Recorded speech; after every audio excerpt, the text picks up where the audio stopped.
Olá, que bom que você está por aqui para a gente continuar a nossa reflexão sobre a passagem bíblica do filho pródigo, que eu disse no primeiro vídeo, né? Se você não assistiu na semana passada, eu vou deixar aqui o card. Na tela final também vai ter o link para você assistir o vídeo da semana passada. E eu falei lá que está errado chamar essa parábola de a parábola do filho pródigo. Em breve eu vou dizer o porquê. Semana passada a gente leu e falamos também sobre o filho pródigo, o filho mais novo.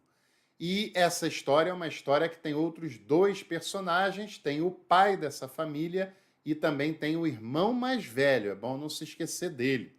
E antes de eu dar continuidade, claro, eu vou lhe convidar para se inscrever no canal, ativar todas as notificações, porque aqui no canal a gente tem vários outros quadros, várias outras temáticas aqui para a gente abordar, e também para você se tornar aluno da Escola de Capacitação Teológica, melhor curso livre de teologia por menos de R$ 1 por dia. É só se tornar membro do canal no pacote Café Completo. Bom, hoje eu vou falar sobre o irmão mais velho, sobre o filho mais velho, porque quando a gente lê e ouve essa passagem, a gente imagina que o problemático da família é o filho pródigo, né? Filho que quer que o pai dê a parte da herança, quer viver como dá na telha, não está nem aí para o pai, é irresponsável. E a gente acaba se esquecendo do filho mais velho, que era também profundamente problemático. Pois é, o filho mais novo era problemático, mas o filho mais velho era bastante complicado e é sobre ele que nós vamos falar nesta devocional da semana. A história toda, né, a parábola toda, é Lucas capítulo 15, do 11 até o 32. Mas hoje, como nós vamos enfatizar o protagonismo do irmão mais velho, nós vamos ler Lucas capítulo 15, do versículo 25 até o 30, que diz assim: Ora, o filho mais velho estivera no campo, e quando voltava, ao aproximar-se da casa, ouviu a música e as danças. Chamou um dos criados e perguntou-lhe o que era aquilo. E ele informou: Veio o teu irmão, e o teu pai mandou matar o novilho cevado, porque o recuperou com saúde. E ele se indignou e não queria entrar. Saindo, porém, o pai procurava conciliá-lo. Mas ele respondeu ao seu pai: Há tantos anos que eu te sirvo, sem jamais transgredir uma ordem tua, e nunca me deste um cabrito sequer para me alegrar com os meus amigos. Vindo, porém, esse teu filho, que desperdiçou os teus bens com meretrizes, tu mandaste matar para ele o novilho cevado. E a resposta do pai para ele eu vou falar na semana que vem, quando nós abordaremos o protagonismo do pai nessa história, né? Hoje nós vamos falar do irmão mais velho. Bom, eu não sei se você já parou para ler com atenção, para refletir sobre essa história nos seus detalhes. Como eu falei na semana passada, é a história que você tem que saber do Evangelho, da Bíblia, porque é a história onde Jesus revela quem é o Pai, qual é o caráter do Pai que ele revela, qual é a sua personalidade, como esse pai trabalha com filhos totalmente diferentes, apesar de ambos problemáticos. Então, essa é uma passagem que você deve compreender e compreender com a maior profundidade que você puder. Dentre os personagens dessa história, o filho mais velho acaba ficando de lado na nossa reflexão, mas tem muita coisa que a gente pode aprender com esse camarada, né? Você sabe que numa sociedade patriarcal, o filho mais velho, o primogênito, é o principal herdeiro do seu pai, né? É aquele que vai herdar o nome principal da família, é aquele que vai herdar a honra do pai, e não só os bens dele principalmente, né? O filho mais velho, quando entra nessa história, é aquela cena, né? Aconteceu tudo aquilo com o irmão mais novo, para você ver lá na outra semana. Ele voltou para a casa do pai, o pai se encontra, abraça, acolhe o irmão mais novo e manda fazer uma festa. Estou falando resumidamente, porque na semana que vem nós falaremos com detalhe da atitude do pai nessa história toda aí, né? Fazendo a festa, festa rolando, o pessoal dançando, cantando, celebrando, comendo. O novilho cevado foi preparado para a festa toda. Aí você imagina como fica, como deve ficar o coração de um pai que recupera um filho perdido, né, dado como morto praticamente, e o recupera com saúde, como o seu coração se enche de alegria. E aí, no meio daquela festa toda, aparece o irmão mais velho, aparece o bobalhão do irmão mais velho que estava no campo, estava trabalhando. Trabalhar é importante, é bom, né? Certamente deve ser feito isso. Mas ele era um cara que havia se afundado no trabalho de tal maneira que não desfrutava mais da saúde, dos amigos, dos familiares. É alguém que, como Adão e Eva, quando pecam, se esconde atrás da obra do Pai, né? Da obra de Deus, para não ficar diante de Deus de fato. E aí esse cara voltou de lá e se incomodou ao ouvir as músicas e ver as danças acontecendo naquele lugar. E perceba o nível de frieza desse cara, perceba o nível de insensibilidade desse sujeito. Ele se incomoda com a celebração, porque não é possível que ele não imagina que o pai, depois de perder um filho, tendo festa, dança, música na sua casa, é porque alguma coisa muito boa aconteceu, ainda que ele não soubesse o que foi, né? Mas ele é incapaz de se alegrar, ele é incapaz de se alegrar com o pai, ele é incapaz de perceber que algo bom pode acontecer, porque ele já está tomado pelo legalismo, ele já está tomado pela insensibilidade, pela frieza, pela distância do seu pai, ainda que fisicamente ele esteja presente. Ele já foi tomado pela amargura, ele é incapaz de se alegrar com qualquer coisa, incapaz. E as igrejas estão cheias de pessoas assim, legalistas, moralistas, que acusam os outros de tudo, mas que são incapazes de se alegrar quando uma coisa boa acontece, que se incomodam com as danças, as músicas e as festas de quem está celebrando, e só uma pessoa amargurada é capaz de se incomodar com a celebração, com a dança, com a música, com a festa que uma pessoa que celebra a vida é capaz de fazer, né? Esse rapaz chama um escravo e pergunta o que era aquilo. Dá até para ver ele, se essa história fosse um fato real, né? É uma parábola, mas que acontecia com muita frequência naquele cenário, por isso Jesus propõe como parábola. Dá até para ver ele falando, né? Que bagunça é essa? O que está acontecendo aqui? Porque moralistas fazem isso. Moralistas querem botar ordem na festa. Moralistas querem acabar com a música, querem acabar com a dança. Moralistas se incomodam com a coreografia na igreja. Moralistas se incomodam com a celebração de quem se encontrou com a vida.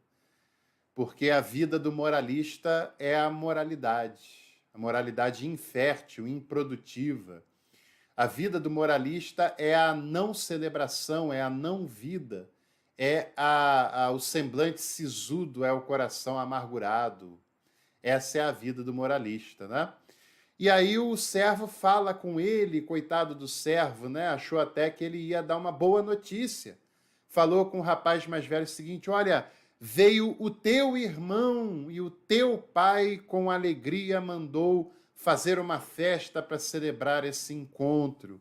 Mas, para a surpresa do criado, que na sua inocência deu uma boa notícia, o rapaz amargurado se indignou. Ele não estava nem aí para o irmão, não estava nem aí para o pai, como ele se indignou com aquilo. Que terrível isso, né? E ele não queria entrar na festa.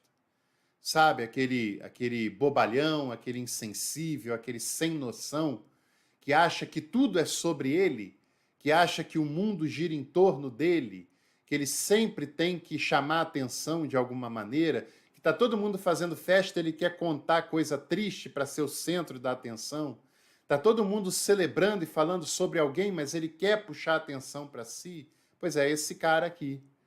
A festa rolando e ele se nega a entrar, porque ele quer que o pai venha ver ele.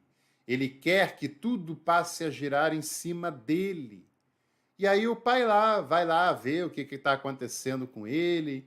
O pai tenta conciliá-lo, porque também para o pai é muito difícil um filho desse, né? Um filho que não compreende a alegria que deve ser gerada por um irmão que se recupera, né? E aí o filho, para surpresa do pai também, ele joga na cara tudo que ele faz pelo pai. É um cara que não desfruta do amor do pai. É o cara que está mais para funcionário do mês do que filho amado do pai. E ele fala assim, ó, há tantos anos que eu te sirvo sem nunca transgredir uma ordem tua. Esse é um moralista, como aquele fariseu que sobe o templo e bate no peito, agradecendo a Deus por ele mesmo, que não pecava, que jejuava, que orava, que não era como fulano, não era como Beltrano, né? É o hipócrita. É o fariseu, e ele fala, olha, eu nunca transgredi uma ordem tua, e nunca me deu um cabrito sequer para me alegrar com os meus amigos. Mas olha só como são as coisas. Esse cara só fala o que ele fez. Esse cara só confia em si. Esse cara só confia nas suas qualidades. Ele não confia no amor do pai. Ele não confia na amizade do pai. Ele não confia e nem desfruta da intimidade com o pai, porque ele é um moralista que só sabe o que é certo e o que é errado. Como tem gente que não consegue desfrutar da espiritualidade porque acha que servir a Deus é apenas saber o que é certo e o que é errado. E muitas vezes apenas saber o que é errado das outras pessoas. E com isso vai enrijecendo o coração, tornando o coração insensível, frio, distante do pai, ainda presente, né? O filho estava na casa do pai, mas não conhecia o coração do pai, o amor do pai, o caráter do pai. Estava mais distante emocionalmente do que aquele rapaz esteve fisicamente, né? Porque o rapaz era meio doido, mas ele se arrependeu, ele caiu em si, ele foi humilde. E mesmo ele estando fisicamente distante da casa do pai, a sua mente, o seu pensamento, o seu coração estavam lá na casa do pai. Porque quando ele cai em si, ele se lembra da casa do pai, dos trabalhadores do pai, da dignidade que havia naquela casa. E esse filho, mesmo estando presente, tendo tudo à sua disposição, ele está com o coração e a mentalidade em outro lugar, sabe-se lá onde, mas não é no coração do seu pai. E outra coisa, isso aí é só argumento. Nunca me deste um cabrito.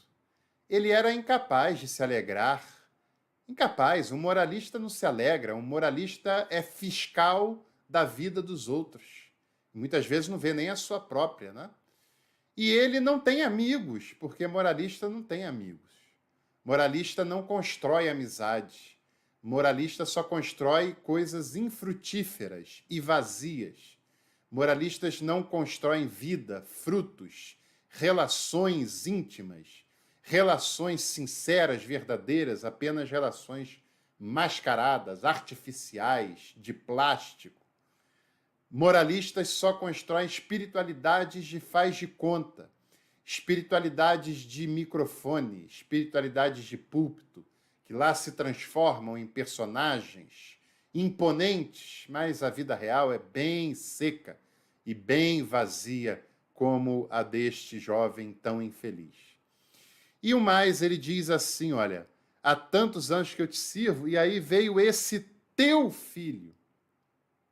Esse teu filho, olha como ele se coloca numa posição de superioridade. Não é meu irmão. Eu não tenho nada a ver com isso. Eu não tenho parte com ele nenhuma, porque eu sou muito melhor do que ele. Eu sou muito diferente dele, eu jamais faria isso. Ele é o teu filho, porque ele está assim por tua causa. Porque ele faz isso por tua causa. Ele é arrogante. Ele se coloca acima do seu irmão. Ele nem o considera como seu irmão, é o teu filho. Ele não está nem aí se o rapaz está morto, está vivo, se voltou, se não voltou, se é sincero, se é dissimulado. Ele não está nem aí, ele só pensa em si, em si. E, além do mais, ele é fofoqueiro. Fofoqueiro, como todo moralista é. Vendo teu filho que gastou os teus bens com meretrizes. Como é que ele sabe disso, hein? Como é que ele sabe disso? Se ele nem viu o irmão depois que ele voltou? Se ele nem estava lá onde o irmão estava? Se ele nem acompanhou a sua vida? Como é que ele sabe que ele gastou tudo que ele tinha com meretrizes? Muito provavelmente é porque a boca fala do que o coração está cheio. Porque é o que ele faria se tivesse a coragem que o irmão mais novo teve de ir lá viver a sua vida, embora tenha tomado uma decisão muito ruim como ele tomou. Mas é o que ele faria, é o que ele gostaria de fazer. É de meretrizes que está cheio o seu coração. É meretrizes que ocupam o seu pensamento e dinheiro, porque ele só pensa no dinheiro gasto, no dinheiro desperdiçado, no dinheiro que foi embora. É só nisso que ele pensa. Tem muitos líderes aí que condenam muita gente, condenam quem faz isso, quem faz aquilo, condenam quem teve isso, quem teve aquilo. Talvez Freud explique o porquê que falam tanto num mesmo assunto, porque batem tanto numa mesma tecla, né? Esse jovem se perdeu dentro dele mesmo. Ele não se perdeu em terra estranha, ele se perdeu no seu interior. E ele também precisava ser resgatado dele mesmo. Ele também precisava ser encontrado, porque ele estava perdidaço, mais perdido que o filho mais novo. Que triste é quando uma pessoa está diante da casa do pai e não consegue desfrutar do seu amor.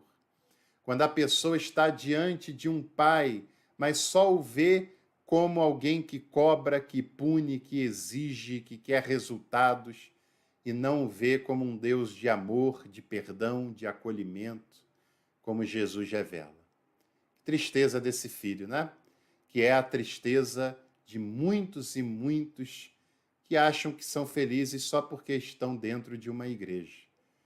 Só porque não estão distantes fisicamente, mas cujo coração está fechado, seco, amargurado, que não se alegra com a vida, nem dele nem dos outros, que só pensa em coisas que são vulneráveis, em coisas que são passageiras, que não conseguem desfrutar do amor e do acolhimento do Pai. Que tipo de sentimento a gente tem nutrido, hein? Que tipo de sentimento tem guiado a nossa vida e que tem feito o nosso coração? Qual distância que a gente tem vivido? A distância física, que também não é a ideal, evidentemente, mas é menos pior do que a distância emocional, afetiva. Essa é terrível mesmo. Essa não há proximidade física que resolva.